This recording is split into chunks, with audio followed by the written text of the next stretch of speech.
Salut les petits amis, c'est Renardo pour un nouveau podcast en impro encore une fois. Et ça m'a bien plu la dernière fois, alors je me suis dit pourquoi pas recommencer.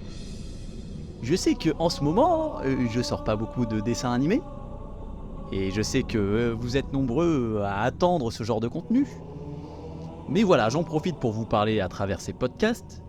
Premièrement parce que ça me fait du bien, mais c'est aussi plus facile à produire. Et ne croyez pas que c'est parce que je suis en train de ne rien branler. Hein, je suis en train de bosser sur une vidéo que je pense beaucoup d'entre vous ont attendu et j'ai décidé de m'y mettre et surtout d'y mettre les efforts nécessaires pour produire une vidéo de qualité. Et je pense que ça va être marrant les petits amis. Très marrant. Si vous voyez ce que je veux dire. Mais bon, commençons. Je vais parler d'un phénomène qui m'a dérangé, même plus que dérangé, ces dernières années. Quelque chose qui m'a toujours exaspéré finalement. Nous allons parler de l'addiction à la critique. À chaque fois que je vais voir un film au cinéma avec quelqu'un, c'est toujours la même chose. Mais c'est toujours la même chose. En sortant, on te demande tout le temps « Qu'est-ce que t'as pensé du film ?» Eh ben c'était bien, je sais pas, moi j'ai passé un bon moment, c'était cool. Ah, si t'as le malheur de répondre ce que je viens de répondre, de dire que c'était bien, que t'as kiffé, eh ben on te dit mais va te faire foutre. Mais tu n'as aucun sens critique, voyons. Mais c'est tout. Mais hein, t'as pas de cerveau. Il faut toujours dire qu'il y avait telle ou telle chose qui n'allait pas, que d'un point de vue cinématographique, telle chose était pourrie. Ouais, tu vois, non mais en fait, ouais, le storyboard n'était pas vraiment très calibré, tu vois ce que je veux dire. Ah non, mais en termes de colorimétrie, j'ai pas compris les choix artistiques, mec. C'est bien simple. Je crois que tout le monde est cinéaste. Ah, quand on vous écoute, tout le monde sait comment on réalise un film. C'est quoi ces conneries, les gars? Hein? Et c'est quelque chose que j'ai encore plus connu quand j'étais en école de dessin animé.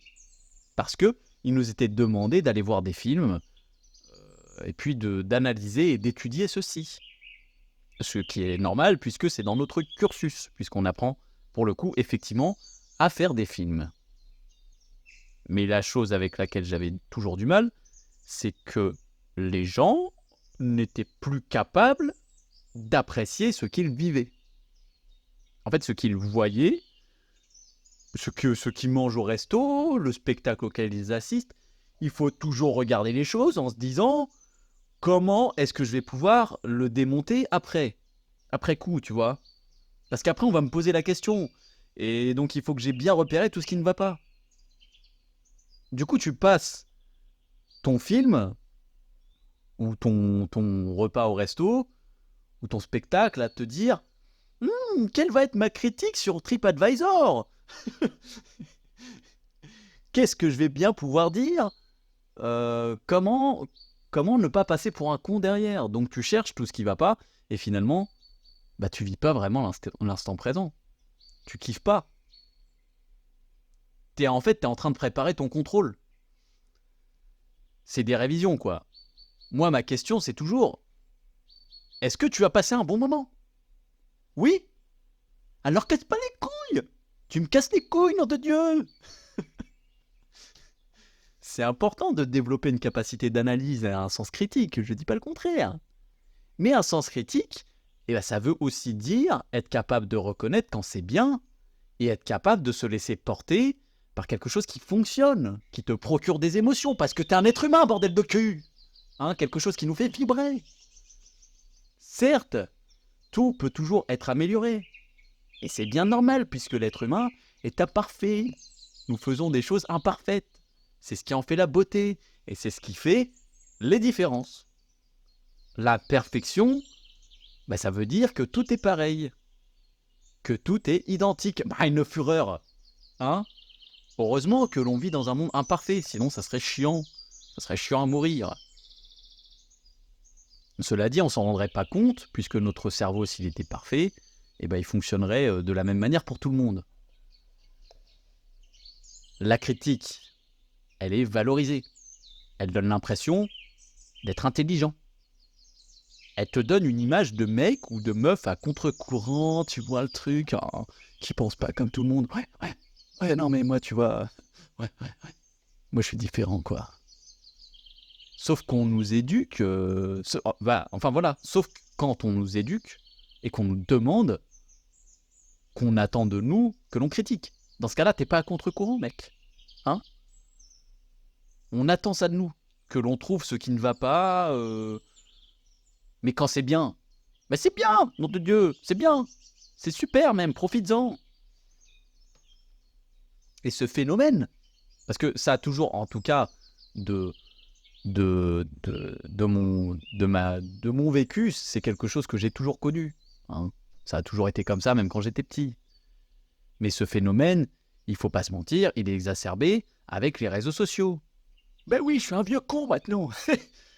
Il est exacerbé avec les réseaux sociaux puisque nos critiques peuvent être rendues publiques et elles sont encore plus valorisées par des likes, par de la visibilité, par des commentaires, par de la notoriété, et c'est même ce qui fait vivre certaines personnes, ce qui les fait connaître, et ce qui, pour certains, leur fait gagner beaucoup, beaucoup d'argent. Alors ces personnes deviennent des modèles, et on se dit que c'est stylé de critiquer, qu'il faut absolument tout remettre en cause. Et là-dessus, je ne vais pas vous contredire, c'est vrai. Il faut constamment se remettre en question, soit pour soi. La critique, elle sert avant tout à s'améliorer soi-même. Et j'ai presque envie de te dire, quand tu vois quelque chose qui peut être amélioré, si tu vas voir un film, par exemple, mais le film, ok, il y a tel truc, tu te dis, ah ça aurait pu être mieux. Bon, mais t'as quand même passé un bon moment. Et le film, il est déjà fait. Le film, il est déjà là, il y en aura plein d'autres. Des meilleurs, des moins bien. Le film parfait, il n'existera jamais. D'autant plus que cette perfection, elle est subjective. Vu qu'on a des cerveaux imparfaits, on n'a pas tous la même vision de la perfection.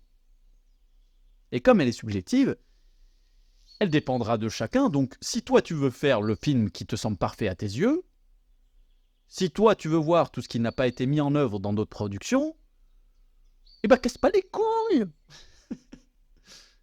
Hein? Au lieu de casser les couilles, les gens, ils peuvent pas comprendre, ils ne sont pas dans ta tête. Ils font ce qui a du sens pour eux. Donc, mon conseil, fais-le ce film. Hein? Fais-le. Et ferme ta gueule. Si tout est tellement évident, tout est tellement facile, tout coule de source, et tu sais que ça devrait être comme ça, tu vois, et que les gens sont stupides de ne pas avoir fait comme toi, tu avais envie que ce soit, voilà, eh bien fais un film, nom de Dieu. Ah, c'est pas si facile, hein, finalement. Ah bah oui, faire un film, c'est pas si facile. Ah, ah, bah ouais, bah oui, mon bonhomme. C'est au moment de faire un film que là, tu devrais fermer ta gueule, hein. Moi, j'ai un truc à te dire, c'est pas parce que tu parles et que tu utilises des mots compliqués que ce que tu dis est intelligent et a du sens. Bon, je vais forcément vous en parler. Comme vous avez pu le voir, Inoxtag a grimpé l'Everest.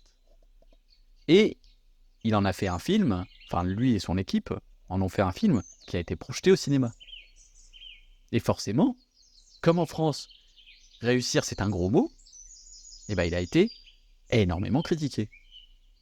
Tout en sachant qu'il avait quand même fait l'annonce de ce projet depuis 1 an.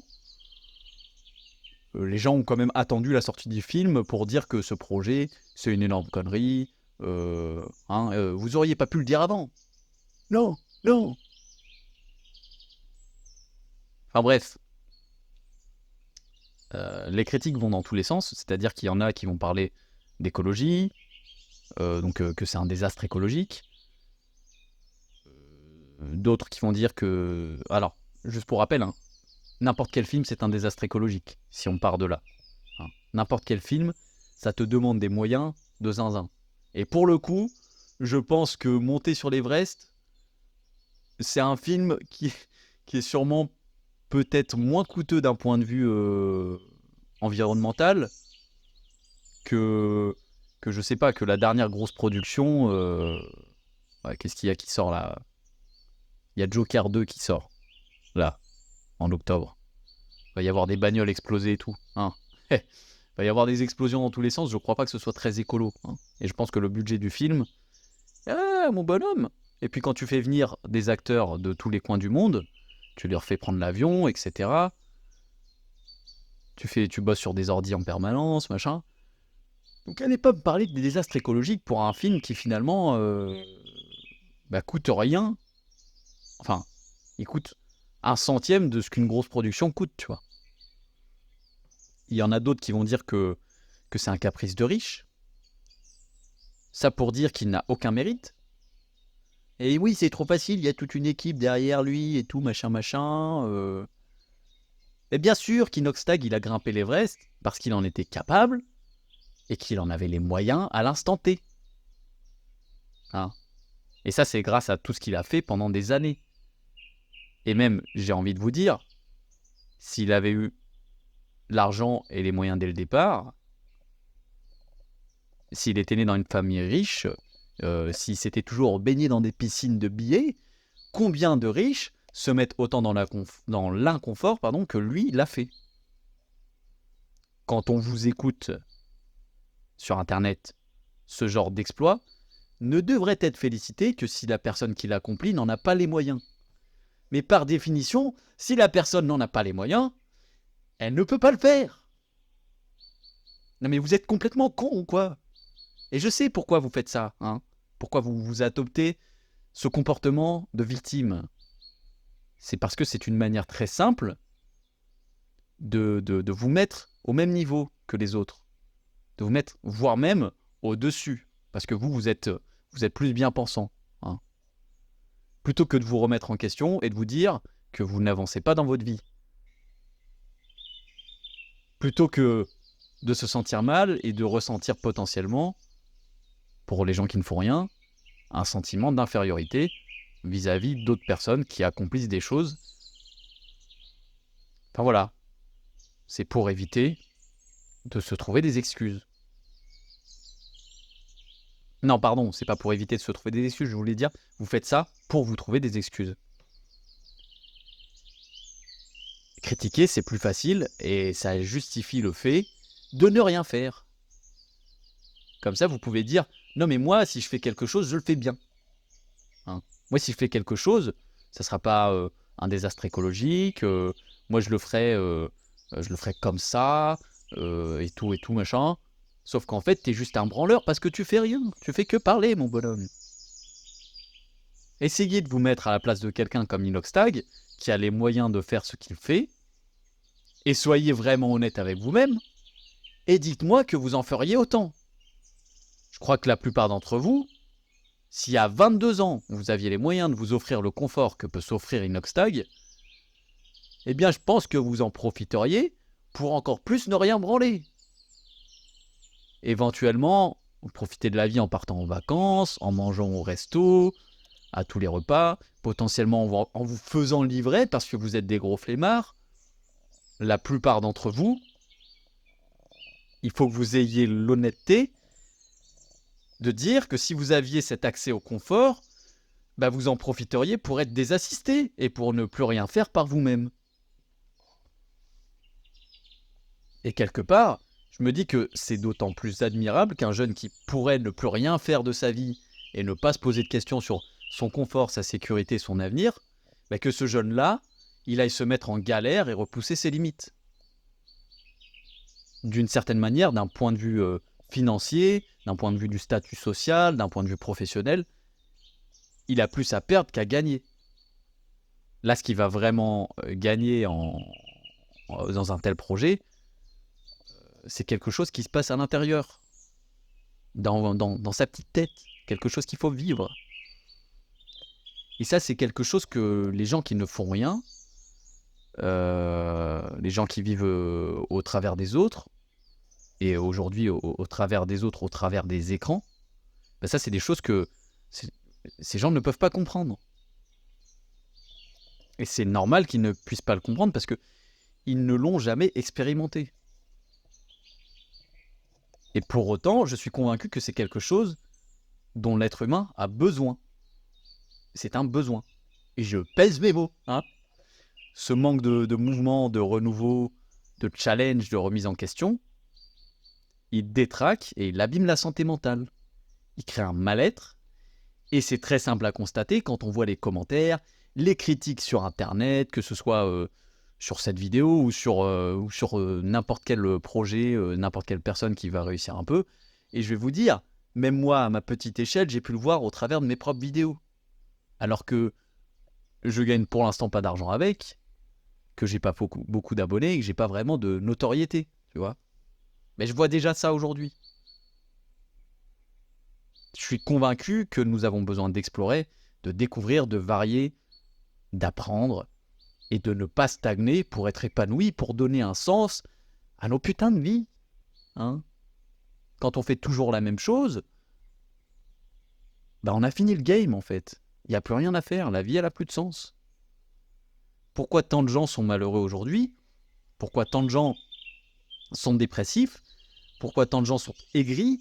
Pourquoi tant de gens ne sont plus capables de se mettre à la place des autres, de faire preuve d'empathie? Pourquoi tant de gens ne sont plus capables d'apprécier? C'est parce qu'ils vivent par procuration, c'est parce qu'ils ne font rien, parce qu'ils sont passifs et qu'ils voient la vie défiler. Et on a beau, en fait, t'as beau changer de programme, t'as beau zapper d'une chaîne à l'autre, à un moment, un écran, ça reste un écran. Et ce qu'on voit, ça reste des images et du son à travers un ordinateur, un téléphone portable ou un écran de cinéma. Mais l'activité reste la même.